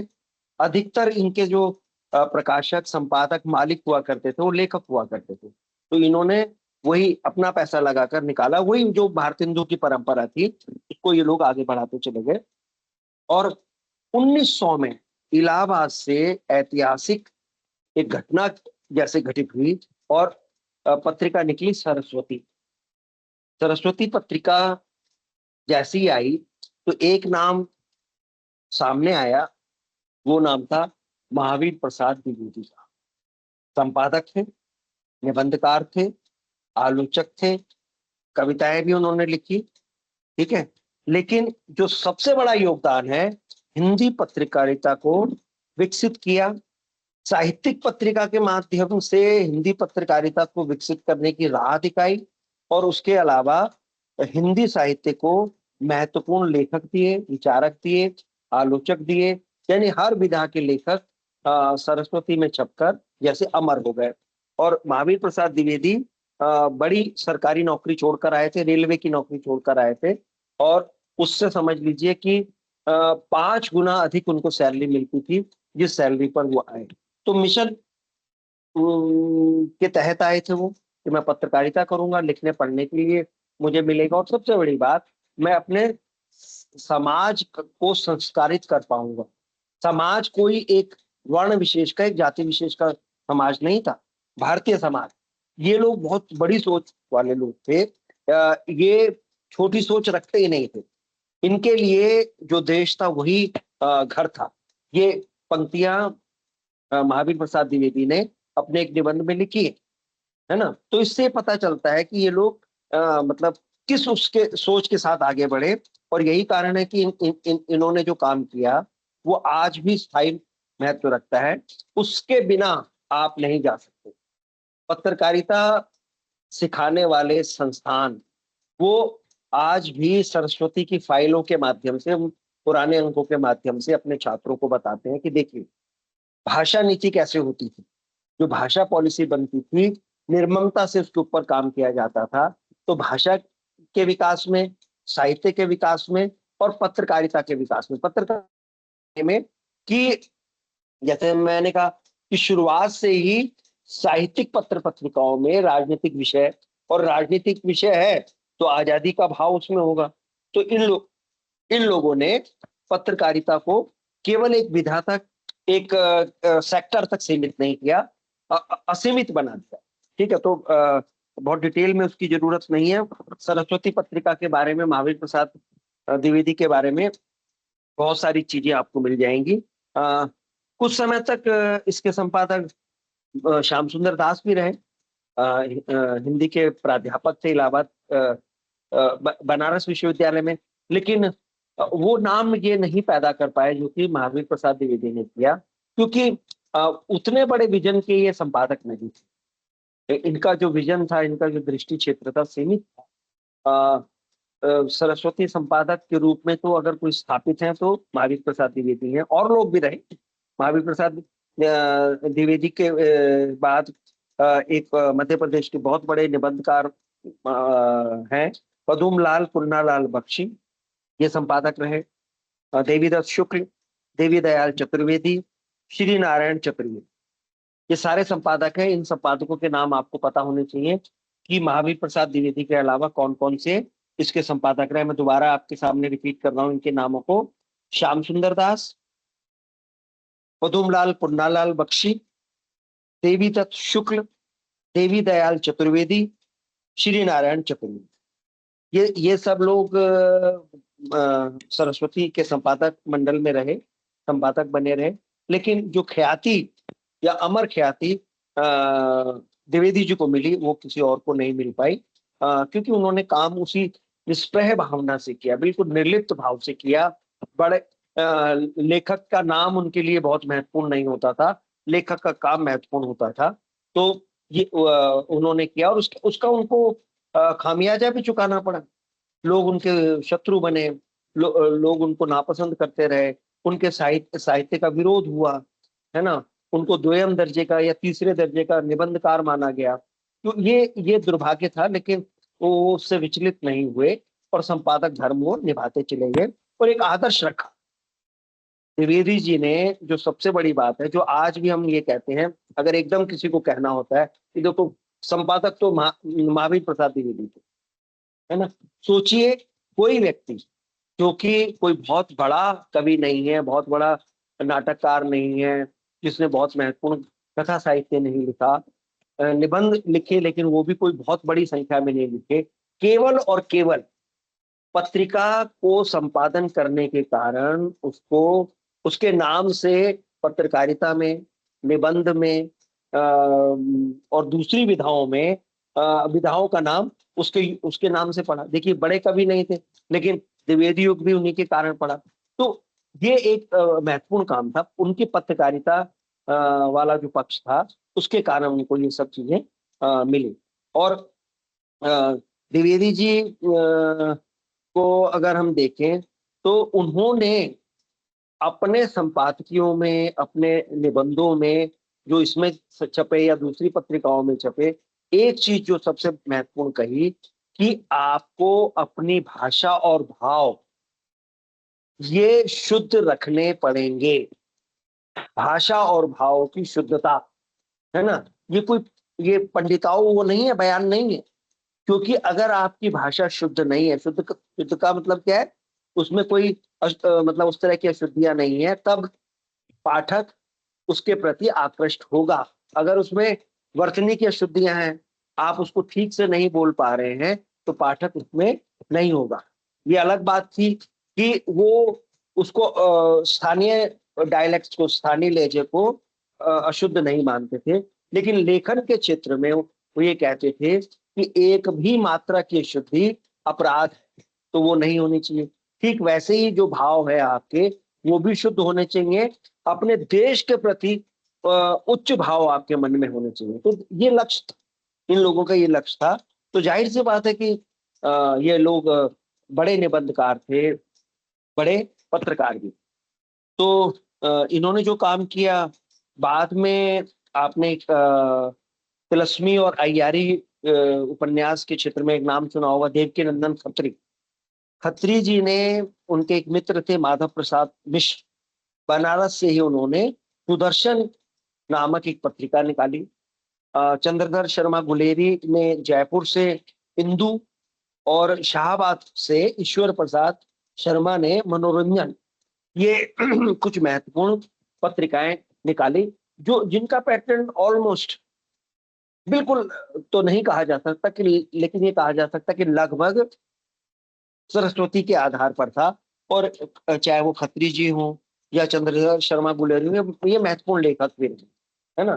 तो इन्होंने भी कोशिश की अपने तरीके से, लेकिन दुर्भाग्य से इनको कोई बड़ा बैनर नहीं मिला, है ना, क्योंकि पत्रिका निकालना, लगातार निकालना किसी संस्था के का ही काम हो सकता है। संपादक तो कोई भी कर सकता है, अगर उसका विजन साफ हो, है ना, वो पढ़ा लिखा हो, वो कर सकता है। लेकिन पैसा एक महत्वपूर्ण तथ्य है जो कि इन लोगों को नहीं मिल पाया। हो सकता है कि अगर इन लोगों को भी होता तो कई सारी सरस्वती पत्रिकाएं हम देख पाते, लेकिन नहीं हो पाया। फिर भी हिंदी गद्य और हिंदी पत्रकारिता के विकास में इन पत्रिकाओं का अपना महत्व है। तो महावीर प्रसाद द्विवेदी ने जो काम किया, उस काम की धमक बहुत दूर तक रही, बहुत देर तक रही। और जैसा मैंने कहा कि केवल द्विवेदी युग तक नहीं रहा, आगे चलकर जो गांधी युग आया, उसमें भी द्विवेदी जी की परछाई मौजूद है ना। और उन्होंने अगर हम देखें तो जो प्रमुख पत्र पत्रिकाएं हैं, मैंने लिस्ट दी है द्विवेदी युग की कुछ प्रमुख पत्रिकाएं। समालोचक जयपुर से, हिंद केसरी नागपुर से, स्त्री दर्पण प्रयाग यानी इलाहाबाद, अभ्युदय प्रयाग, हिंदू काशी सम्मेलन पत्रिका प्रयाग, प्रताप कानपुर, कलकत्ता समाचार कलकत्ता, सर्वहितैषी चपरौली, बहुत छोटी सी जगह थी चपरौली, वहां से सर्वहितैषी। ये बहुत महत्वपूर्ण पत्रिकाएं थी द्विवेदी युग की, जिन्होंने स्वदेशी की भावनाओं का प्रसार किया, जनता के बीच में जाकर जो उस समय का राजनीतिक आंदोलन था उसको स्पेस दिया। बाल गंगाधर तिलक, मदन मोहन मालवीय, लाला लाजपत राय, इनकी जो राष्ट्रीय भावनाएं थी, है ना, इन पत्र पत्रिकाओं ने जनता के बीच में उसका प्रचार प्रसार किया। और जाहिर सी बात है कि ये इन्होंने जो पत्रिकाएं निकाली या पत्रकारिता की, वो उसके केंद्र में स्वदेशी प्रेम था, समाज सुधार की भावना थी, स्त्री शिक्षा, स्वतंत्रता की आकांक्षा। ये सारी की सारी उस युग की पत्रकारिता की विशेषताएं थी। अगला दौर आता है, वो आता है गांधी युग। गांधी युग जैसा कि नाम से स्पष्ट है, महात्मा गांधी के नाम पर इसका नाम दिया गया पत्रकारिता के क्षेत्र में। ये एक अच्छा युग, एक महत्वपूर्ण युग है। और हम सब जानते हैं महात्मा गांधी उनकी अपनी जो मातृभाषा थी गुजराती थी, लेकिन उन्होंने हिंदी में भी लिखा। और वो उन लोगों में रहे कि भारत में अगर एकता स्थापित करनी है तो एकता अगर आपने स्थापित करनी है तो आप जो है उस हिसाब से पत्रकारिता को ही लगातार आप उसको बढ़ाते रहिए। उस दौर में ये काम करना बहुत कठिन काम था, कठिन काम था।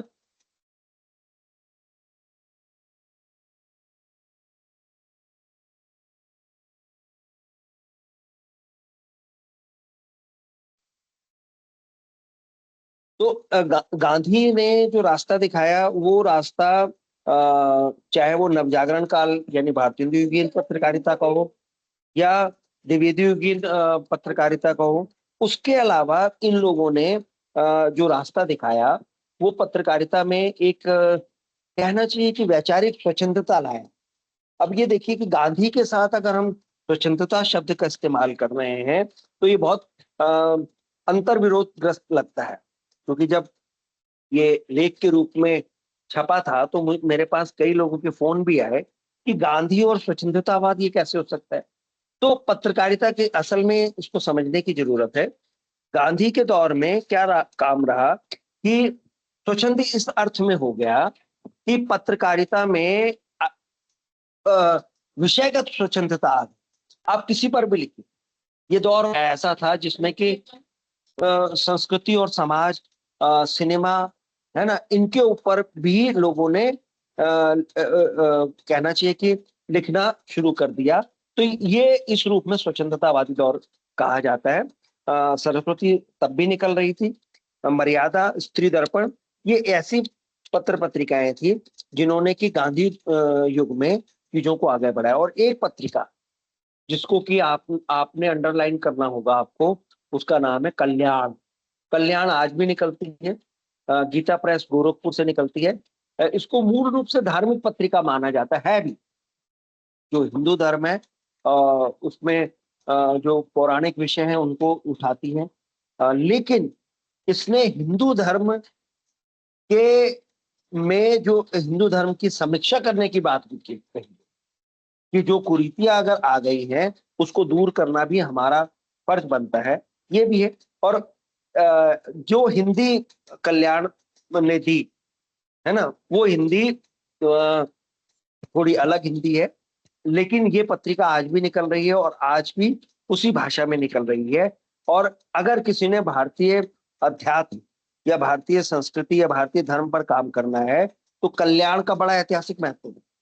अगर कोई विद्यार्थी हिंदू धर्म के ऊपर, हिंदू संस्कृति के ऊपर काम करना चाहता है तो उसको कल्याण पत्रिका से गुजरना पड़ेगा।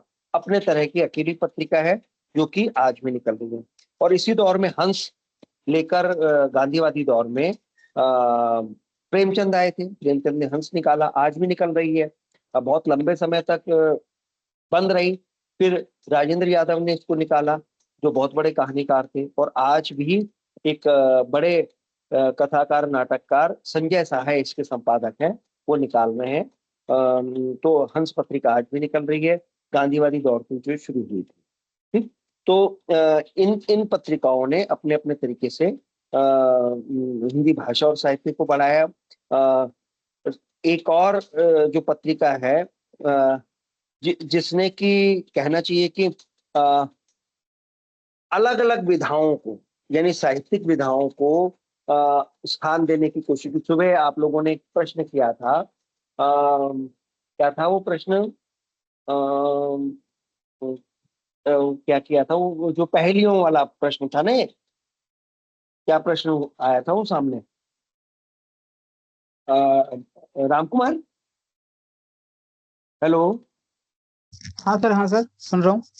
समस्या पूर्ति है ना, समस्या पूर्ति वाला एक जो सवाल किया था, तो उस दौर में प्रभा, जो ये पत्रिका पहले निकल रही थी, बहुत पहले से निकल रही थी, बाल कृष्ण शर्मा नवीन अच्छे कवि थे द्विवेदी युग के, इन्होंने एक लेख लिखा, ठीक है, और वो लेख था भावों की भिड़ंत, जिसे हम कहते हैं ना सनसनीखेज पत्रकारिता क्या होती है, वो पहला लेख था।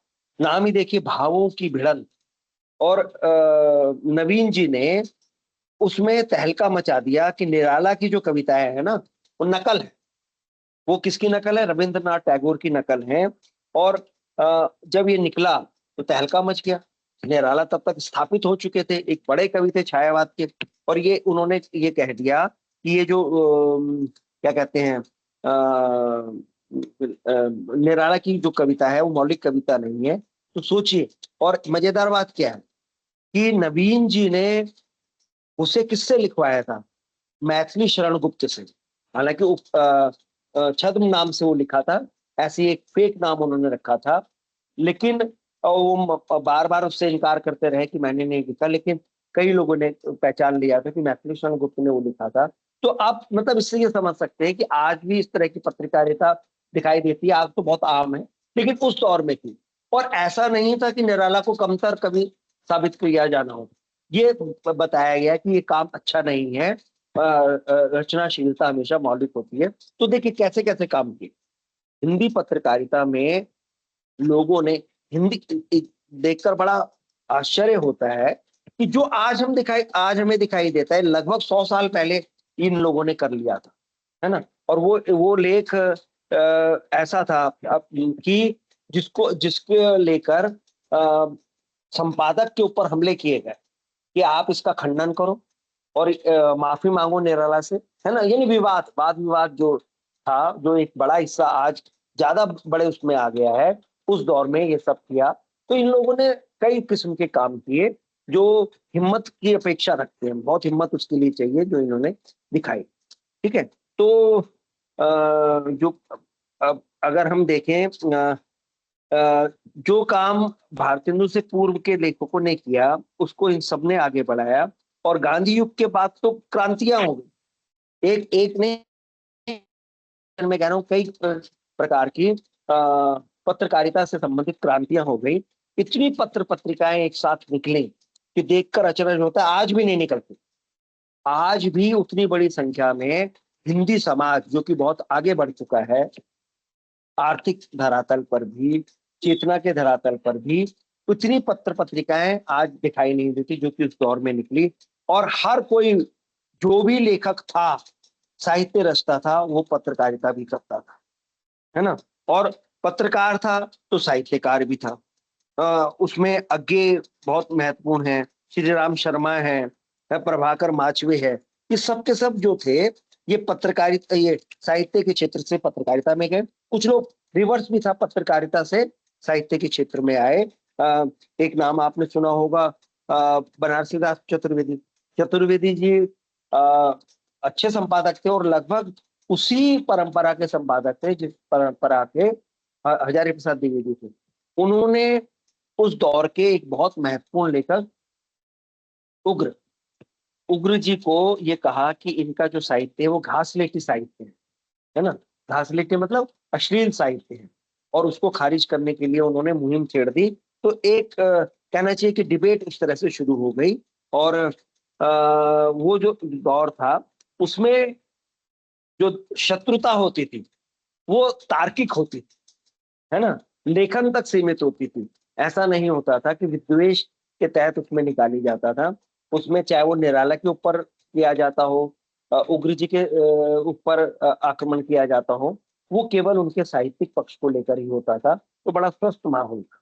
तो कई सारी चीजें हैं उसमें।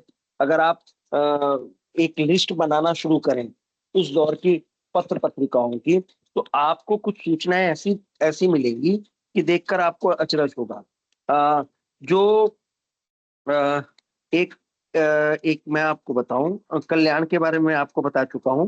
कल्याण के ऊपर भी एक सवाल बन सकता है, वही जो मैंने आपसे कहा कि भारतीय अध्यात्म या भारतीय संस्कृति की दृष्टि से कल्याण का महत्व, इसके ऊपर बहुत सामग्री आपको मिल जाएगी। आपको एक सरस्वती के ऊपर करना है, या महावीर प्रसाद द्विवेदी के ऊपर कर लीजिए, या आपको करना है। और एक आपको करना है हिंदी की साहित्यिक पत्रकारिता में मतवाला का महत्व, है ना।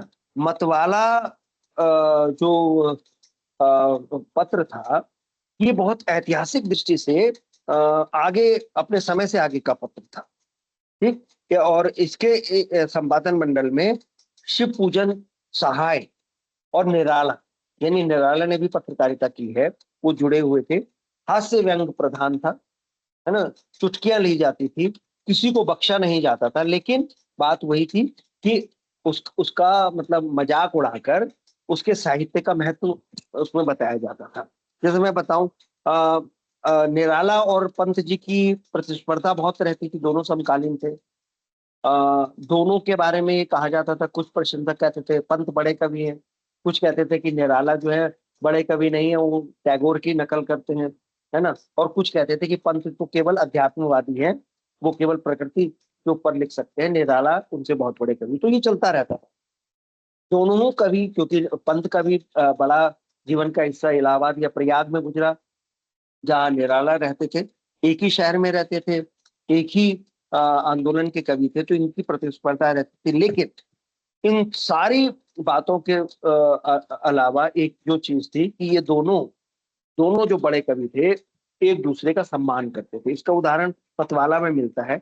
लोगों ने ये कहा कि निराला को पंथ की खबर लेनी चाहिए, क्योंकि ये प्रचारित किया गया कि वो जो भावों की भिड़ंत था वो पंत ने लिखा है, जबकि पंत जी ऐसे थे नहीं, बड़े निरीह किस्म के वो थे। तो जब ये कहा गया तो निराला ने कहा ठीक है मैं लेता हूँ, जैसे कि निराला की एक शैली थी। मैं केवल एक उदाहरण आपको दे रहा हूँ।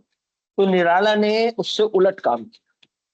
उन्होंने मतवाला के मुख पृष्ठ पर पंत जी का चित्र छापा, और उसके जो जो कवर पेज होते हैं, बाकी जो आखिरी कवर पृष्ठ होता है, मुख्य कवर जो पृष्ठ होता है उसके पीछे वाला, उन तीनों पन्नों में निराला ने पंत जी की चुनी हुई कविताएं छापी, और इतना महत्वपूर्ण लिखा कि अगर आपको छायावाद समझना है, छायावादी कविता के बारे में जानना है, तो पंत से बड़ा कलाकार कोई नहीं है। यानी इतनी तारीफ किसी ने नहीं की पंत की, और ये कहा कि ये मुझसे भी बड़े कवि हैं।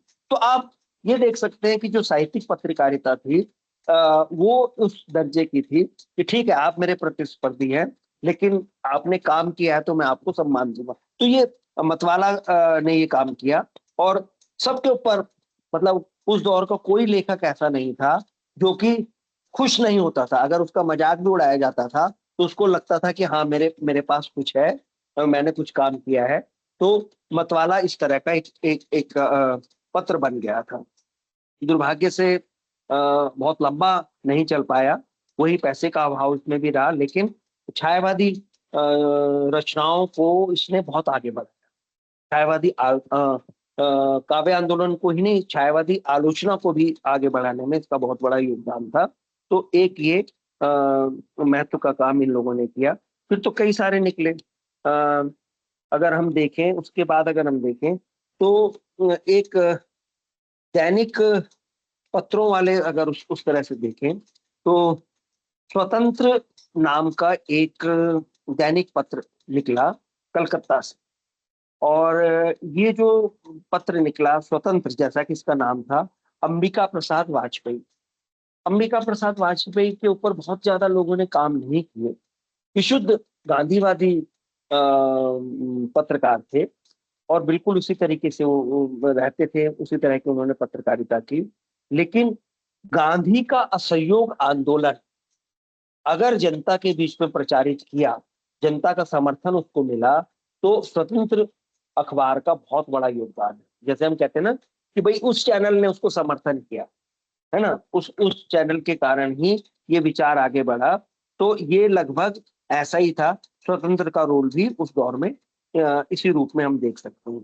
तो कई सारी चीजें सामने आई, और अगर पूरी तरीके से हम ये कहें कि इन लोगों ने हिंदी कविता से लेकर हिंदी गद्य तक जो काम किया है ना, वो क्या आज दोबारा उसमें देखा जा सकता है? कोई पत्र पत्रिका ऐसी है तो नहीं है। अब देखो, वो मैं आपके सामने वो टिप्पणी पढ़ना चाहता हूँ पंत की, क्योंकि इसके आधार पर पंत की कविता की व्याख्या भी आप कर सकेंगे और निराला की भाषा शैली से का भी आपको परिचय मिलेगा। देखिए, खड़ी बोली की जिस कविता का प्रचार किया गया था, जिसके प्रचारकों और कवियों को कितनी गालियां खानी पड़ी थी, उसका स्वाभाविक कवि अब इतने दिनों बाद आया है, और हिंदी का वह गौरव कुसुम श्री सुमित्रा नंदन पंत है। पंत जी में कवि जनोचित सभी गुण हैं। आप हारमोनियम, क्लेरनेट आदि बाजे भी बजाते हैं और गीत गाते भी हैं, बड़ा सुंदर।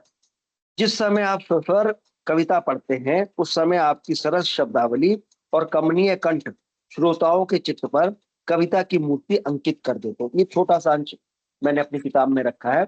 लगभग एक बड़े पृष्ठ पर उन्होंने पंत की कविता की विशेषताएं उजागर की हैं। तो ये मतलब ये बताया जा सकता है कि इन लोगों ने अपने प्रतिस्पर्धियों को भी स्थान दिया। ये हिंदी पत्रकारिता की या हिंदी पत्रकारिता का एक गुण है। ठीक, फिर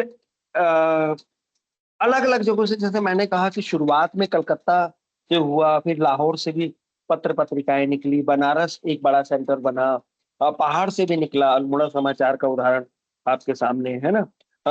एक सेंटर पंजाब भी बना। पंजाब में अगर हम देखें तो सुदर्शन एक अच्छे लेखक थे, है ना। उन्होंने हिंदी मिलाप, सुदर्शन जो है, जिनकी एक बड़ी प्रसिद्ध कहानी है, वो एक डाकू जो है वेश बदलकर उससे साधु से उसका घोड़ा छीन लेता, वही सुदर्शन, हार की जीत, है ना, उसके वो लेखक है। तो उन्होंने एक हिंदी मिलाप, आज भी निकल रहा है ये हिंदी मिलाप, उसके वो शुरुआती संपादक थे।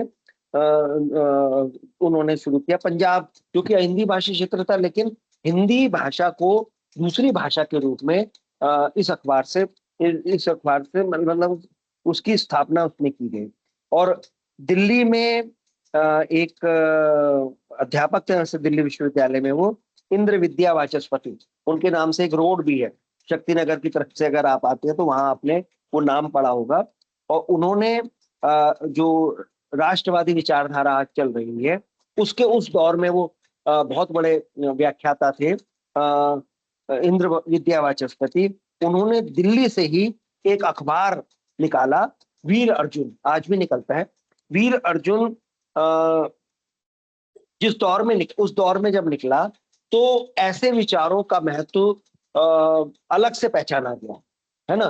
पहली बार भारतीय दृष्टिकोण से इन लोगों ने राष्ट्र क्या है, राष्ट्रवाद क्या है, वीर अर्जुन का महत्व है, और ठीक वैसा ही महत्व पंजाब से निकलने वाले हिंदी मिलाप का भी आप कह सकते हैं। ठीक है, तो दिल्ली फिर एक सेंटर बन गया। कहना मैं आपसे ये चाहता हूँ कि धीरे धीरे जो हिंदी पत्रकारिता का सेंटर था वो दिल्ली बनता चला गया, और वहां से कुछ अखबार तो ऐसे हैं जो आज भी निकल रहे हैं। आप जानते हैं दैनिक हिंदुस्तान है, नवभारत टाइम्स है, ये आज भी निकल रहे हैं।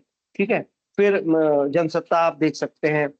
ये कई सारे जो थे ये उपक्रम गांधीवादी दौर में ही शुरू हो गए थे और लंबे समय तक ये चलते रहे, कुछ आज भी चल रहे हैं। स्वतंत्रता के बाद का जो युग है, यानी 47 से लेके अब तक का, इसमें तो बहुत फैलाव हो गया है।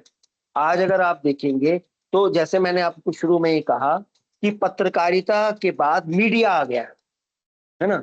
पत्रकारिता पहले वाला नहीं रहा, पैशन की तरह नहीं रहा, कोई एक मिशन की तरह नहीं रहा। आज ये ताकत अर्जित करने का साधन बन गया है।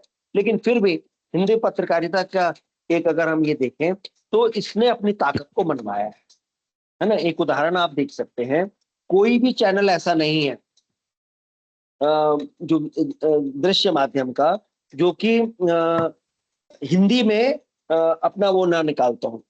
अंग्रेजी के भी कई चैनल हिंदी में कन्वर्ट हो चुके हैं, क्योंकि ये हिंदी की ताकत बताने वाली चीजें हैं। और इन लोगों के माध्यम से हम ये समझ सकते हैं, इन चैनल्स के माध्यम से ये समझ सकते हैं कि हिंदी पत्रकारिता ने अंग्रेजी पत्रकारिता पर फतह हासिल की। ये तो एक सूचना है, लेकिन हिंदी भाषा कितनी आगे बढ़ चुकी है जानकारी की भाषा के रूप में। क्योंकि एक आरोप इनके ऊपर लगाया जाता था, बहुत दूर नहीं हुआ है, 1970 के दशक में अंग्रेजी वाले ये कहते थे कि हिंदी जो अखबार हैं इनकी कोई भाषा पॉलिसी नहीं है। ये कभी उर्दू की शब्दावली लेते हैं, कभी मराठी की लेते हैं, कभी बांग्ला की लेते हैं, कभी पंजाबी की लेते हैं, है ना, कभी गुजराती की लेते हैं, इनकी नहीं है।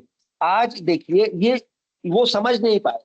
हिंदी ने वो काम किया कि सारी भारतीय भाषाओं को पत्रकारिता में भी समाया, अपने आप में समाया, और आज अंग्रेजी उसके असर में दब के रह गई।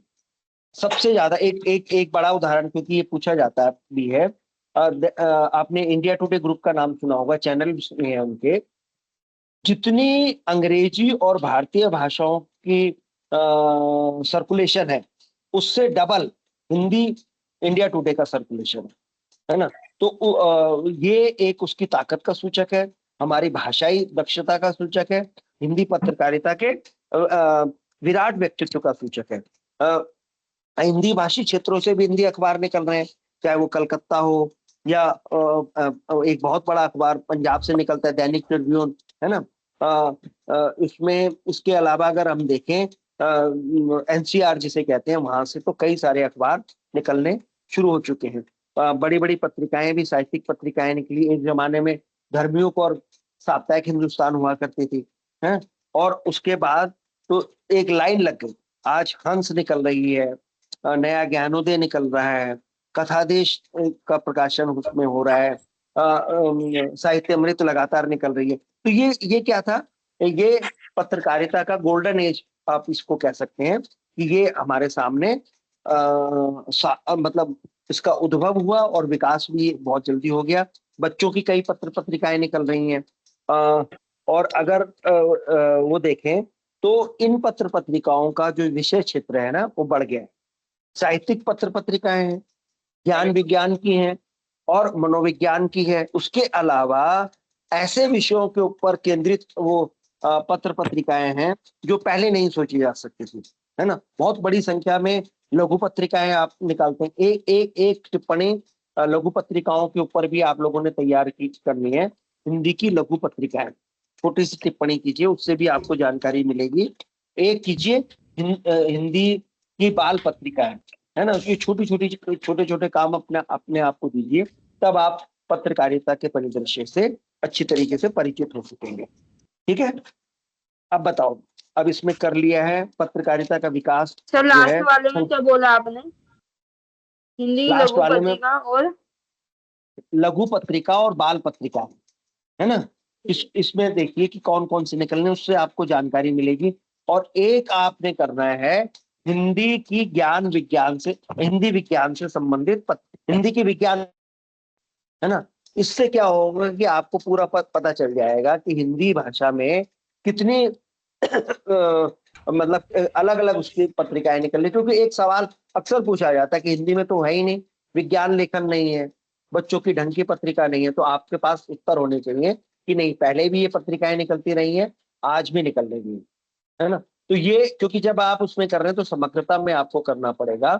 और वही जो बात है कि मीडिया से लेके पत्रकारिता तक वो जो सारी चीजें, रोल उसका बदल गया है ना, उसकी भूमिका बदल गई है, लेकिन उसके बावजूद उसने अपने उत्तरदायित्व को नहीं छोड़ा है। आज भी जो कहना चाहिए कि पॉपुलर है युवा लोगों के बीच में, वो पत्रकारिता है ना। और उसमें भी हिंदी पत्रकारिता को हिंदी भाषी लोग भी अपना रहे हैं। वो लोग भी इस क्षेत्र में अपने अपना वो देखना चाहते हैं कि अपना कहना चाहिए योगदान देना चाहते हैं। तो ये इसकी ताकत का सूचक है। बताइए। सर वीर बताओ। अर्जुन पत्रिका किसने लिखी है? हैं? वीर अर्जुन पत्रिका किसने लिखी है जो दिल्ली लिखी से नहीं, निकली थी? संपादित किया है। ये इसका जो संपादन शुरुआती संपादक थे वो थे इंद्र विद्या वाचस्पति।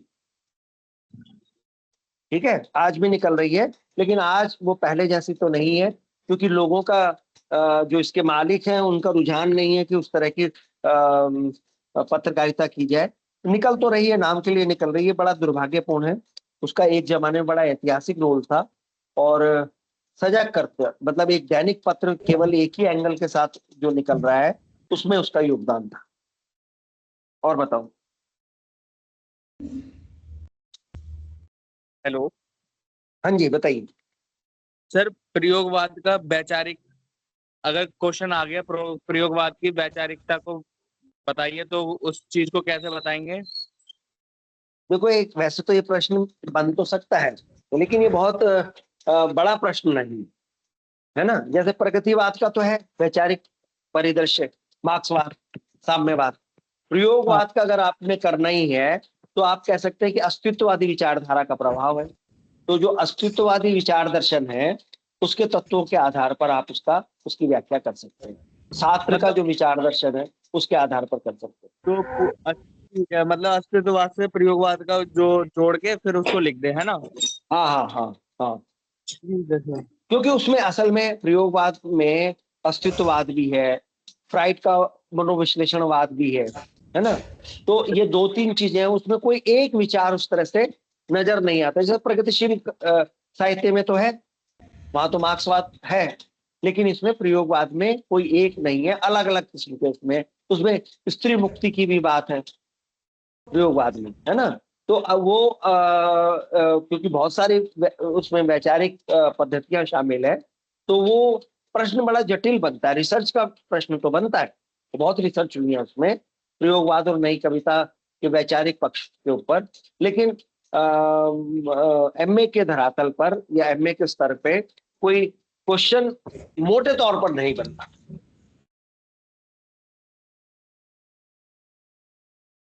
ठीक है, जी सर।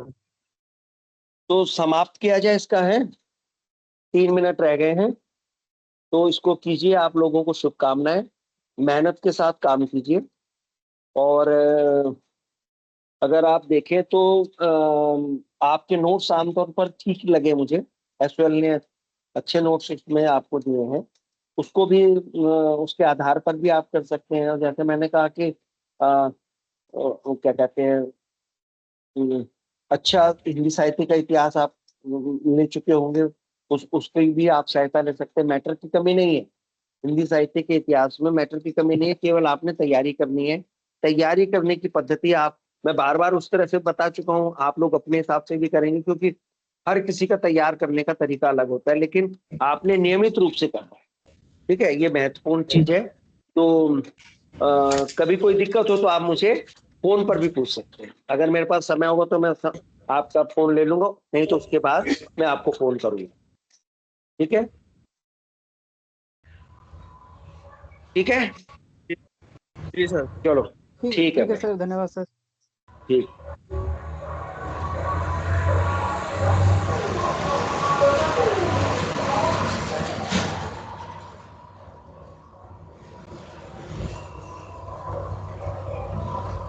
हेलो हाँ रिकॉर्डिंग बंद कर दीजिए सर। ठीक है सर, ओके।